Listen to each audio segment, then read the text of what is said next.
In this video, we will demonstrate how to rebuild one of Automation Direct's LACP2 series of linear actuators. This is the second generation of compact slides. If you have a first generation, please refer to the rebuild videos for that series. You can find the written instructions on Automation Direct's website by following the link on the product page. I would encourage you to either have the instructions available online or simply print them out and have them handy while rebuilding the slide. I'm rebuilding an LACP2-16T 36L1 slide that has 36 inches of travel and a 1-inch pitch, which will require the repair kit with 1-inch lead screw pitch. There is a separate kit for the lead screws with 0.5-inch lead screw pitch. The instructions are the same for both kits. This slide has a damaged lead screw nut, so it would be a perfect example to rebuild. Let's begin. I'm using the rebuild kit part number LACP ACC-007. This kit comes with 2 bearings, 1 slide liner, 2 flathead cap screws, 1 lead screw nut, and 1 lubrication pin applicator. You'll need the following tools: 1.5mm, 2.5mm, and 5/64" Allen wrenches, Loctite 425 thread locker fluid, cleaning towels, and safety glasses. I also have a 12mm combination wrench, a torque wrench, acetone for cleaning, and protective gloves. First, using a 2.5mm Allen wrench, loosen the shaft coupler on the linear slide side, not the motor side.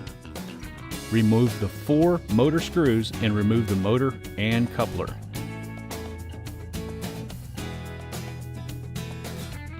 Loosen the lock nut set screw with a 1.5mm Allen wrench.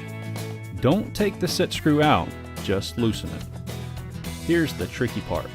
There is a very small brass crush washer under the set screw on each lock nut. You can see how tiny it is. Make sure you have the slide on a clean surface so you don't lose the brass washer. I put white paper under the slide so I could see the brass washer. This brass washer keeps the set screw from damaging the slide screw. You can usually remove the lock nut by hand, but if it is tight, use a 12mm wrench to loosen it. On the opposite end from the motor end, loosen the square lock nut. The instructions say that if either square nut is tight, to hold onto the carriage. On this unit, the carriage lead nut is broken, so we use a second 12mm combination wrench to hold the opposite end. Remove both square lock nuts. Again, don't lose the brass washer. Loosen the 2 tapered screws on the carriage with a 5/64 hex key. Now the carriage assembly should be loose. Once both square lock nuts are removed and the carriage assembly is disconnected, pull the lead screw out through the motor end. Slide the carriage assembly off of the opposite end. Remove lead screw bearings from each end and discard. Remove the lead screw nut. Clean all components with acetone and inspect. Now we can start to reassemble the unit. Install the new lead screw nut onto the lead screw. Lubricate the lead screw. There is a spring in the bottle you can use to help mix up the lubricant in case there was any settling. Apply a little lubricant to the lead screw and slide the new lead screw nut the full length to check for tightness. Clean up any buildup and debris that may prohibit travel. Install a new bearing on the motor or drive end of the lead screw and install one of the square lock nuts. Make sure to reinstall the brass crush washer. I use a little dab of grease to hold the washer to the end of the set screw and insert the set screw facing up so the brass washer does not fall out. Do not tighten the set screw. Install the new slide bushing liner. Make sure the tab on the back is properly seated into the slide carriage.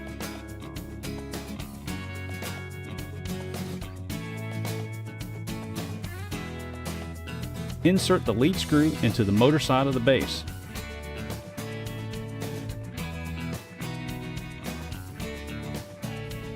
Make sure the bearing is fully seated in the base. Install a new bearing on the opposite side. Install the lock nut with brass crush washer. Tighten the square lock nut, but do not tighten the set screw yet.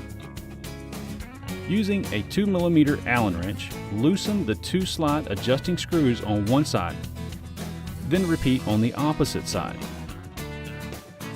Carefully slide the carriage onto the slide tube. We can now slide the carriage from end to end freely. The instructions say to vigorously move the slide carriage. Now we can adjust the slide bushing bearings by using a 2mm Allen wrench to tighten in very small increments. Then test by vigorously sliding the carriage back and forth. Once the bearings have been adjusted, we can attach the carriage to the lead screw nut. Apply Loctite 425 to the threaded holes of the lead screw nut and to the 2 flathead screws. Be careful not to get any Loctite on any of the sliding surfaces. Align the carriage to the lead screw nut, insert the 2 flathead screws and tighten. The recommended torque is 6 inch-pounds. At this time, both end square lock nuts should only be finger tight. Move the carriage from end to end to test for ease of motion. Readjust to eliminate any clearance issues. Make certain the bearings are seated against the shoulders. Over-tightening the end nuts on the bearings can lead to premature bearing failure. Once tightened properly, tighten the set screws on both ends. Reassemble the coupler and the motor. Use the lubrication pin to apply a liberal amount of lubricant to the slide tube and the lead screw. Move the carriage through the full travel to ensure the lubrication has been distributed. Wipe away any excess lubricant. If you have any questions about these linear slides, please contact Automation Direct's free award-winning technical support team during regular business hours. They'll be happy to help. Thank you for watching.